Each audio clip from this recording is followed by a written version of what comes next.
As the security officers guided her away from the gate, the watching crowd parted quietly, like she was something fragile and broken that people weren't sure how to approach. Her vision blurred. Her breathing shook. All she had wanted was to get home to her mother. She never imagined that one request, one gentle plea, would ignite the spark that would soon burn an entire airline to the ground. The small airport security room felt colder than the terminal outside. The walls were plain, the fluorescent lights too bright, and the chairs too hard, almost like the room was designed to make people feel unwelcome. Marilyn sat in the corner, her hands folded tightly in her lap, trying to keep them from shaking. Her cheek throbbed with every heartbeat, the sting reminding her of something she still couldn't fully believe had happened. A slap. A real slap. In public. With dozens watching. She had always believed kindness protected people. She had always lived by that belief, soft answers, gentle tone, patience in stressful situations. But today, her kindness had left her defenseless, and she didn't know how to process that. One of the security officers, a young man who kept glancing at her with a flicker of sympathy, finally stepped forward. "Ma'am, we're reviewing the situation. Could you tell us what happened in your own words?" His voice was soft.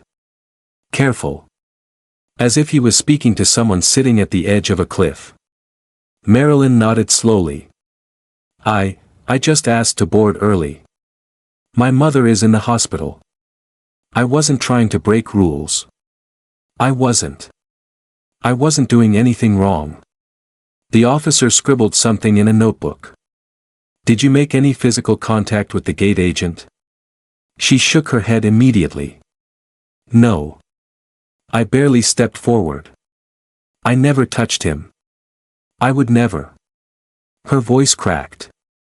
She wiped her eyes quickly, embarrassed by the tears. Okay, the officer said gently, thank you. We'll file your statement. But she could tell by the stiffness in his posture, by the uncertainty in his eyes, that her statement meant nothing without evidence. The gate agent had already told his version, the version backed by corporate power, employee reputation, and a uniform. The officer stepped out to speak with his partner. The door closed softly behind him, leaving Marilyn in the too bright silence. Her phone buzzed in her pocket. At first she didn't move. Her body felt heavy, her mind still spinning. But then she remembered, her mother. Her sister. The surgery. The family she was supposed to be with right now. She dug the phone out of her pocket with trembling hands. 3 missed calls. 1 voicemail. 2 text messages. All from her sister. She opened the texts. Where are you? They're prepping Mom sooner. Please answer. I need you here. A fresh wave of guilt washed over her. She wasn't with her family. She wasn't anywhere close. She was trapped in a small room because a stranger decided she didn't deserve dignity. Her hands began shaking uncontrollably. She didn't even notice the tears slipping down her face until one dropped onto the phone screen. She needed to call someone. Anyone. Someone who could help her think. Someone who could anchor her. But who? Her sister was panicking. Her co-workers were at school, teaching their classes. Her mother, no, she couldn't worry her mother more. And then she remembered a name, one she rarely used, one she hadn't said out loud in years. Uncle Raymond. Not a real uncle. A family friend. A man who always told her as a child, if you're ever in trouble, call me. A man she hadn't spoken to in months because she didn't want to be a burden. He worked long hours in New York. He had his own life. But she had no one else. Her thumb hovered over his contact for several seconds. Then she pressed call. The ringing felt endless. Once. Twice. 3 times. She was preparing for voicemail when his deep voice answered abruptly. Marilyn? Everything okay? The familiar concern in his voice broke the last piece of strength she was holding on to. UNC, Uncle Ray, her voice crumpled. I'm in trouble. Instant silence. Not the confused kind. Not the annoyed kind. The dangerous kind. What happened? He asked, slow and controlled, like a man measuring the weight of something heavy. I'm at the airport, Anne, she swallowed hard, her throat burning. The gate agent, he hit me. The silence sharpened. He hit you? Yes, she whispered. In front of everyone. And now they're saying I caused it. I didn't. I swear I didn't. I just needed to get home, her voice cracked into a sob. On the other end of the line, Uncle Raymond inhaled once, sharply. Not in shock, but in anger, the kind that meant action was coming. Where are you right now? He asked. In a security room. They said they're reviewing the situation. Did you hit him back? No. I couldn't. Good. His voice softened. You listen to me, okay? You did nothing wrong. Nothing. And you're not alone. I'm going to make some calls. Uncle Ray, please don't, I don't want trouble, I just want to get to Marilyn. His voice turned firm, steady. You were assaulted by someone on camera. You were humiliated in public. I'm not letting them bury this. She felt fear rise in her chest. I don't want to cause a scandal. Please. I just want to go home. This isn't a scandal, he said calmly. This is justice. And you deserve that. She wiped her face, trying to breathe steady. Do you trust me? He asked. She hesitated only a second. Then she nodded even though he couldn't see it. Yes. Good. Stay right where you are. I'll call you back in a few minutes. He hung up. Marilyn stared at the phone, her heart pounding. She didn't know exactly what Uncle Ray was capable of, but she knew one thing. He was a man who kept his word. And somewhere out there, in offices, on phones, in places she had never seen, people were about to start hearing her name. The slap was just the beginning. Marilyn sat in the stiff airport chair long after the call ended, her fingers curled around the phone like it was the only solid thing left in her world. The security officers whispered outside the door, their hushed voices drifting in and out of her hearing. She wasn't listening to them anymore, her mind kept replaying one moment. Caleb's hand rising. Caleb's hand striking.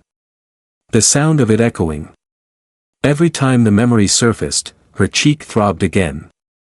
The sting was physical, but the humiliation, that was something deeper. Something that sank into her chest like a weight she couldn't lift.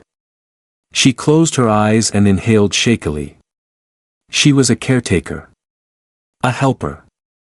A soft-spoken woman who always apologized when she wasn't at fault. She wasn't built for conflict. She wasn't built for this. Her phone buzzed in her hand.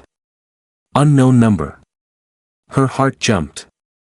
She hesitated for a second before answering. Hello. A calm, steady male voice responded. Ms. Carter? Yes. My name is Jonathan Pierce. I'm calling regarding a situation that was just brought to my attention. Marilyn felt confused. I don't understand. Who are you with? There was a brief pause, the kind used by people accustomed to important conversations. I'm with the National Aviation Oversight Council. Marilyn's breath hitched. That didn't sound like a small department. Your uncle contacted me, Jonathan continued. He informed me there was an incident involving an employee of Skyway Airlines physically assaulting you. I need to confirm a few details. Her eyes widened. Uncle Raymond had made one call. One call, and somehow someone like this was already on the line. She swallowed, voice trembling. Yes. It happened at gate 32. I didn't provoke anything. I'm not a confrontational person. I just asked if I could board early because my mother is in the hospital and... She stopped when she felt her voice cracking. Jonathan's tone softened immediately. You don't have to justify yourself to me, Ms. Carter. I'm calling to verify. Not to question you. She exhaled, relieved. Did you physically engage with the gate agent at any time? No, she whispered. I never even touched him. And there were witnesses? Yes. Many. And phone recordings? I think so. I saw people filming. Jonathan hummed thoughtfully. Good. That means evidence exists. Marilyn wiped her cheek gently. What happens now? Well, Jonathan said, voice low and controlled, that depends on how much damage has been done. I've already contacted a federal liaison at the FAA. They're requesting security footage from the airport. If the incident is as your uncle described, and as you've confirmed, it won't stay internal for long. Her stomach twisted. I really didn't want to cause anything big, she whispered. I just wanted to get to my mother. Jonathan's voice was calm but firm. Ms. Carter, someone in uniform violated federal policy and physically assaulted a civilian without cause. That is not small. And you should not feel guilt for someone else's wrongdoing. Her throat tightened. I don't want anyone to lose their job. Jonathan paused again. Ms. Carter. I'm afraid this might go far beyond one person losing a job. Marilyn felt her breath catch. She didn't understand what that meant, but before she could ask, there was a rapid knock on the door. Ms. Carter, the younger security officer called softly. They're asking to speak with you again. She whispered into the phone, I have to go. I'll be calling you back shortly, Jonathan said. And please, do not leave the airport until I tell you. You are currently part of an active investigation. She froze. Investigation? We'll handle everything, he said calmly. Just stay put. The call ended. Marilyn sat frozen for a moment, the words replaying in her head. Active investigation. He'll handle everything. Don't leave. She had only wanted to board early. She had no idea how things had spiraled. The security officer opened the door again, his posture soft but uncomfortable. Ma'am, we need you to come with us. A supervisor wants to speak with you. Marilyn rose slowly, hugging her tote bag. The hallway felt longer now, the fluorescent lights harsher. She was led into a small meeting room, where an older woman in a Skyway Airlines blazer sat stiffly behind a desk. Her name tag read Supervisor Elaine Markham. Ms. Carter, Elaine began, her tone polite but clearly rehearsed, we want to apologize for any distress you may have experienced. We are currently reviewing the actions of our staff. It sounded corporate. Hollow. Like she was reading from a manual. Marilyn's eyes stung. Distress. I was hit. Elaine hesitated, clearing her throat. We are aware of the seriousness of the claim. However, the employee in question has filed his own report stating that you attempted to push past him and that he acted in self-defense. Marilyn's jaw dropped. That's not true. Elaine lifted a hand gently. I'm not accusing you. But procedures require us to consider both statements. Marilyn felt her knees weakening. She gripped the back of the chair to steady herself. There were witnesses, recordings, people saw everything. Why would he lie? Elaine didn't answer. Instead, she folded her hands together. Given the complexity of the situation, we may need to place you on a temporary no-board status until the investigation concludes. Marilyn froze. No board? You're telling me I can't fly? Not until we've completed internal assessment. Her voice broke. But my mother is in the hospital, she needs me, how can you? Ms. Carter, Elaine interrupted gently but coldly, I'm truly sorry. Our hands are tied. Marilyn felt the breath leave her body. She was being punished. Punished for being hit. Punished for speaking softly. Punished for asking politely. Punished for being someone they thought wouldn't fight back. Her phone buzzed again in her pocket. She didn't know why, but something told her that call might change everything. She excused herself, stepped into the hallway, and answered the unknown number with trembling hands. But this time, it wasn't Jonathan. It was Uncle Raymond. And there was fire in his voice. "Baby girl," he said, controlled and icy, "I need you to listen carefully. Things are moving fast. And this airline." He inhaled sharply. "They don't know the storm they just walked into." Marilyn pressed the phone tighter against her ear, her pulse racing as she tried to read her uncle's tone. He wasn't shouting. He wasn't panicked. That made it even scarier. Raymond only spoke like this when something serious was happening, back when she was a teenager and he told a landlord they couldn't illegally evict her mother. Back when he stepped in to help a neighbor who was being harassed. He had a way of being calm before the world around him shifted. "Uncle Ray, what do you mean things are moving fast?" she whispered, leaning against the hallway wall for support. His voice carried quiet steel. "I made calls. And it turns out some people I know made calls too. You're not going through this alone anymore. But, I didn't want." "You didn't cause anything," he said firmly. "Their own actions are what put them in this mess." She slid down the wall, sitting on the cold floor. Her head spun. She was a substitute preschool helper on weekends. She babysat neighbors' kids. She collected coupons. She had no power. No influence. She was just Marilyn.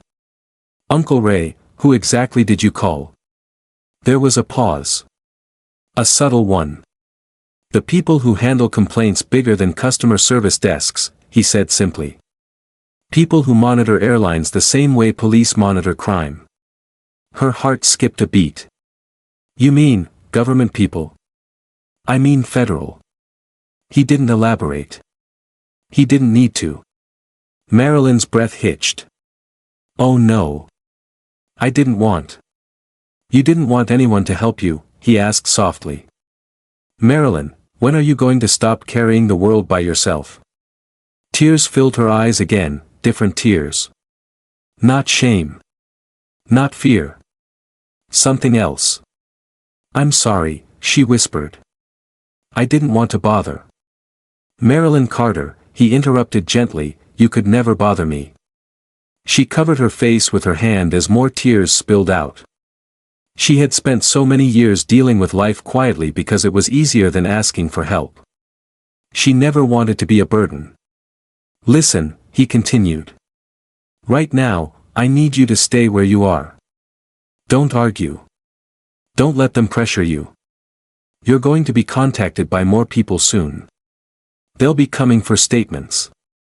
Not against you, on your behalf." Her fingers trembled around the phone.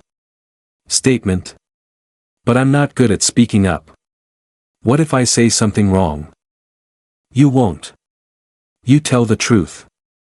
That's all anyone needs from you." He paused. "Are you hurt? Be honest." She touched her cheek gently, wincing. "It hurts, but I'm okay." "You're not okay," he said quietly. "And that's why this has gone much higher than that arrogant man at the gate." Marilyn looked through the small window of the meeting room door and saw Supervisor Elaine still sitting stiffly behind her paperwork, pretending not to look irritated. "Uncle Ray, what about my flight? They said I can't board right now." He exhaled sharply. "They won't be making that decision much longer." Before she could ask what he meant, another voice appeared behind her. "Miss Carter?" She snapped her head up. Two men in dark suits, actual suits, not airport uniforms, stood in the hallway. They had badges clipped to their belts. Federal badges. Her stomach twisted. "Why, yes." One of them stepped forward. We're with the Federal Civil Aviation Commission. We'd like to speak with you regarding an incident reported earlier. Her phone nearly slipped from her hand. Uncle Raymond's voice sharpened when he heard the new voices. They're already there. Good. Marilyn, let them talk to you. I'll be calling you again shortly. He hung up. She felt frozen in place for 2 seconds, just long enough for the weight of what was happening to settle over her like a thick blanket. This wasn't just a report. This wasn't just a complaint. This was federal. May we speak privately? One agent asked kindly. Marilyn nodded wordlessly and followed them into a small empty conference room.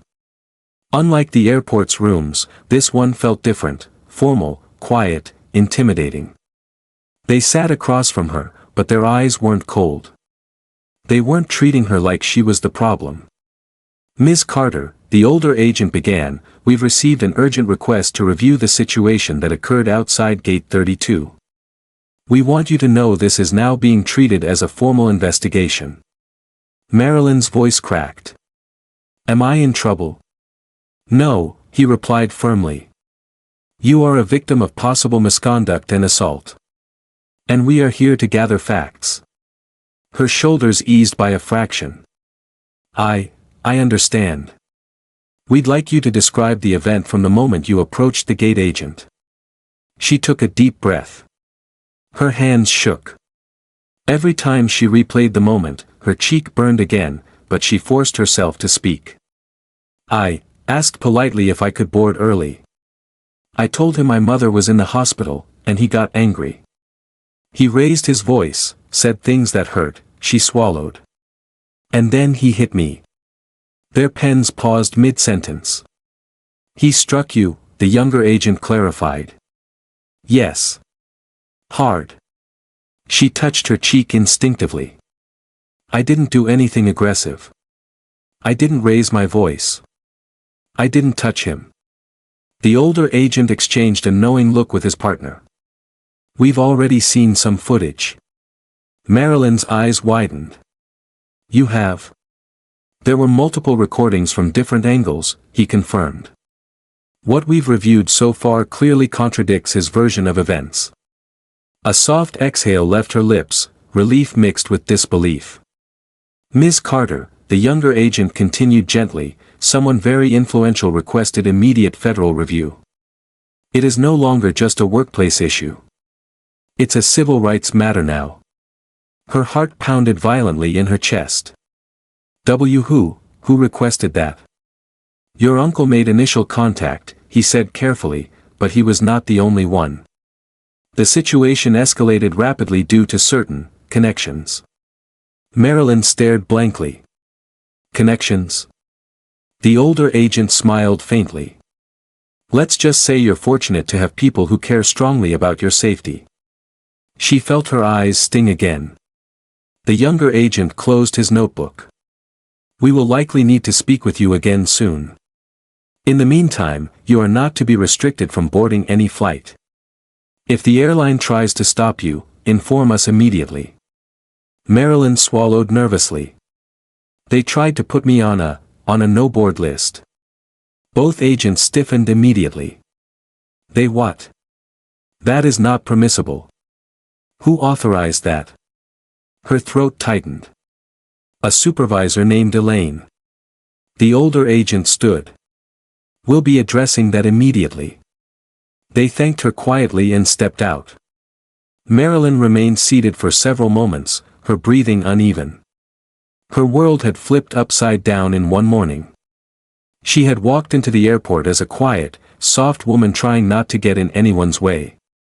Now she was in the center of something huge, something she didn't understand, something she never asked for, something terrifying and strangely empowering. When she finally stood up to leave the room, she caught a glimpse of Supervisor Elaine speaking urgently into her phone, forehead wrinkled with tension. She wasn't in control anymore. None of them were. And somewhere, across the city, across the country, people with power were moving in her defense. The first cracks had already formed. The storm was only beginning. The tension inside the airport rose like a tide. Marilyn could feel it even before she stepped out of the small conference room. People walked faster. Supervisors whispered fiercely into phones. Uniformed staff paced with nervous urgency. Something was happening, something bigger than her, bigger than one slap, bigger than a gate agent's bad temper. As she walked down the hallway, the younger federal agent reappeared beside her. "Ms. Carter," he said respectfully, "you're free to return to the terminal for now. But stay close. There may be more questions as additional footage arrives." She nodded slowly. "Is everything okay?" The man hesitated. "Let's just say the situation is escalating faster than the airline expected." Her brows knit in confusion. Escalating how? But he didn't answer. He simply offered an encouraging nod and headed toward the security wing. Marilyn stepped into the terminal, feeling like every eye might be on her, even if no one knew who she was. Her cheek still burned, faintly swollen. Anxiety throbbed behind her temples. She wasn't used to attention. She didn't want attention. She just wanted to reach her mother. She found an empty seat near the large windows, where sunlight spilled across the floor. She hugged her tote bag and stared down at her phone, waiting for Uncle Ray to call back. And he did, only 10 minutes later. She answered immediately. "Uncle Ray?" His tone was sharper now, tension coiled beneath every word. "You still at the airport?" "Yes." "Good. Stay put." "What's happening?" she whispered. He exhaled slowly. "A lot. They weren't supposed to treat you like that. Not anyone. But especially not." He stopped himself mid-sentence. "Not what?" she asked softly. Raymond paused again. A deep, uneasy pause. "You remember I used to do legal consulting work," he said carefully. "Yes. Well, let's just say I don't only consult anymore. I've been working with a federal oversight board for the last 2 years. Aviation. Transportation. That kind of thing." Her heart skipped. So this wasn't just one man trying to help her. He was connected to the people already involved. "Uncle Ray," she whispered. "What did you do?" "I did what any family should do," he answered calmly. "I told the right people the truth. And when the right people heard it, they understood this wasn't something to ignore." Her voice trembled. "I didn't mean to start something so huge." "You didn't," he said gently. "The airline did. Their employee did. Their system did. All you did was exist in the wrong place at the wrong time, and they decided that made you a target." She wiped her cheek. "I'm scared," she confessed. "I know." His voice softened. "But this is what accountability looks like. And it's about time they experienced it." Before she could respond, a loud chime echoed through the terminal speakers. "Attention passengers, effective immediately, all Skyway Airlines flights are temporarily suspended. Please await further instructions." The announcement repeated in Spanish. Gasps filled the terminal. People rushed to the digital departure boards as the text shifted rapidly. Skyway Airlines, delayed. Skyway Airlines, cancelled. Skyway Airlines, under federal review. Marilyn's breath caught in her throat. People started shouting at staff, crowding around ticket counters, demanding answers. Employees looked pale, lost, overwhelmed. Her phone dinged with a news alert. Breaking news: federal investigation launched against Skyway Airlines following alleged assault of passenger. She covered her mouth with her hand. No. It couldn't be. One incident, her incident, had triggered this. Another alert popped up. FAA sends emergency team to Skyway headquarters. Civil rights violations under review. Potential operational certificate suspension. Marilyn's heart pounded painfully. She could barely breathe. "Uncle Ray, did I do this?" "No," he said firmly. They did it to themselves. The only difference is, now the world knows. Her eyes filled again, but not from fear this time. Confusion. Shock. And a strange, painful relief that the truth wasn't being buried. Suddenly, 3 Skyway executives in suits rushed across the terminal. Marilyn recognized Supervisor Elaine trailing behind them, nervous and sweaty. They weren't walking casually, they were hurrying. Panicking. Something was happening. Behind them came 2 more federal officials, one of them the older agent who had spoken to her earlier. Marilyn stood instinctively. The agent spotted her and waved her over gently. "Ms. Carter. We need to speak with you again." Her knees wobbled as she approached. The older agent stepped forward. "We have just confirmed all recordings," he said. "Multiple angles. Clear footage. There is no ambiguity." Her voice barely came out. So they know he hit me?" "They know exactly what happened," he said. Supervisor Elaine stepped closer, her voice thin and trembling. "Ms. Carter. I deeply apologize for the misunderstanding earlier. We never should have." The agent raised a hand, silencing her. "Supervisor Markham," he said strongly, "your internal decisions are currently irrelevant. We are now handling this under federal jurisdiction." Elaine swallowed hard. Another Skyway executive, a tall man with a badge reading Director of Airport Operations, forced a strained smile. "Ms. Carter," he began, "we'd like to formally apologize on behalf of Skyway Airlines. And to offer you compensation, immediate priority placement on the next available flight." "We're not discussing compensation," the agent interrupted sharply. "This is an investigation, not a negotiation." The executive's face flushed. The older agent turned back to Marilyn, softening again. "Ms. Carter, before we proceed, is there anyone you'd like to call? Anyone who should be informed of what's happening?" She hesitated. Her mother was still in the hospital. Her sister was overwhelmed. Her friends, they wouldn't know what to say. But she did know someone who needed to hear her voice. I need to call my mom," she whispered. The agent nodded. "Go ahead. Take your time." Marilyn stepped aside, dialing with shaking hands. The phone rang once before her sister answered, voice panicked. "Marilyn? Where are you? Are you coming? Mom keeps asking." "I'm coming," Marilyn said softly. "I promise. I'm okay." Her sister's breath shook. "What happened?" Marilyn stared at the chaos around her, the executives huddled together, the airline staff whispering frantically, the federal agent stepping into another sealed room. She exhaled slowly. "A lot," she whispered. "But, it's going to be okay now." As she hung up, she noticed a new text message from Uncle Ray. "One more thing. Don't panic. But you're about to become the center of something national. Stay calm. I'm right here." Her heartbeat thudded wildly. "National?" Before she could process it, the intercom sounded again.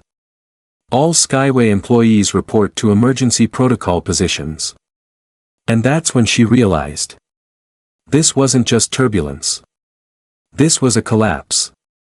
A carefully hidden system of disrespect and discrimination had finally cracked open. And she, a quiet, everyday woman who only wanted to see her mother, had become the spark that lit the fuse. The terminal had changed. It no longer felt like an airport, it felt like the center of a storm, a quiet but unstoppable force tearing through everything Skyway Airlines thought it could hide. Marilyn watched in stunned silence as executives hurried past, their voices sharp and panicked, their polished confidence replaced with frantic whispers. She stood near the window, gripping the strap of her tote bag as if it were the only anchor in the chaos. Her phone rang again. "Uncle Ray." She answered instantly. "Uncle Ray?" His voice was low and steady. It's almost over. Her breath caught. What's happening now? I just got off a secure call, he said. The FAA's emergency task team has finished its findings. The Department of Transportation is drafting its final response. And Skyway Airlines. He paused. Is facing the biggest operational penalty they've ever seen. Marilyn sat down heavily, feeling the air leave her lungs. Because of me? No, he corrected immediately. Because of them. Don't ever forget that. She closed her eyes. The floor beneath her felt unsteady. Marilyn, listen carefully, he continued. In a few minutes, someone very senior will arrive at the airport. When they do, stay calm. Answer questions honestly. And don't minimize what happened to you. Her voice trembled. I'm not used to all this. I know, he said gently.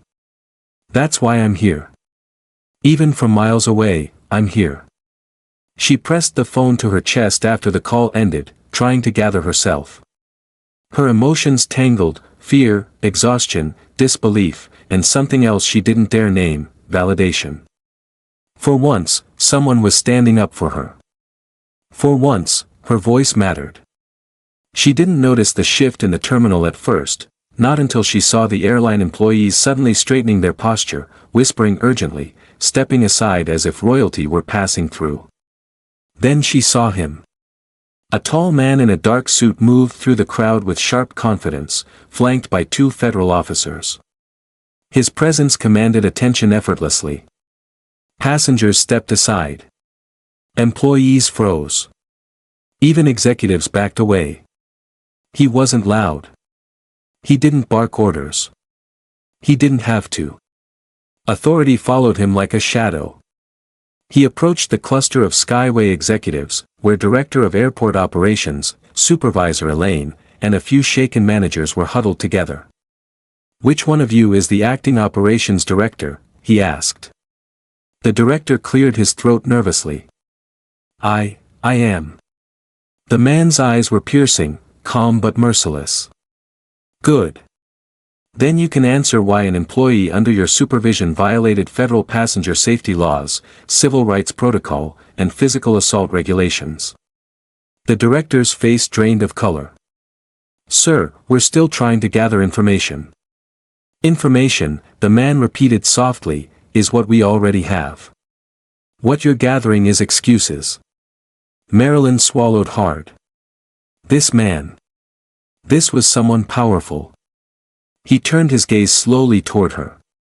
And when their eyes met, his expression softened for the first time. Ms. Carter, he asked. She stood up hesitantly.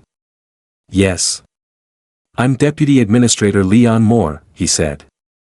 I oversee national aviation compliance and federal passenger protection. I'm here because of you. She exhaled shakily. I didn't mean to cause so much trouble. I just wanted to go home. His expression grew kind. You didn't cause trouble. You revealed truth. He stepped closer, keeping his tone gentle. I've reviewed the footage. Every second of it. You did nothing wrong. Nothing provocative. Nothing out of line. Her eyes filled with tears. I was just trying to see my mom. And you should have been allowed to, he said softly. Instead, you were assaulted. Behind him, executives shifted nervously. The deputy administrator turned toward them, addressing the group. I'll be brief. Skyway Airlines has demonstrated repeated negligence in staff training, failure to address discriminatory patterns, and systemic mishandling of passenger rights. After reviewing evidence, the federal task force has made a unanimous recommendation. He pulled an official folder from his briefcase.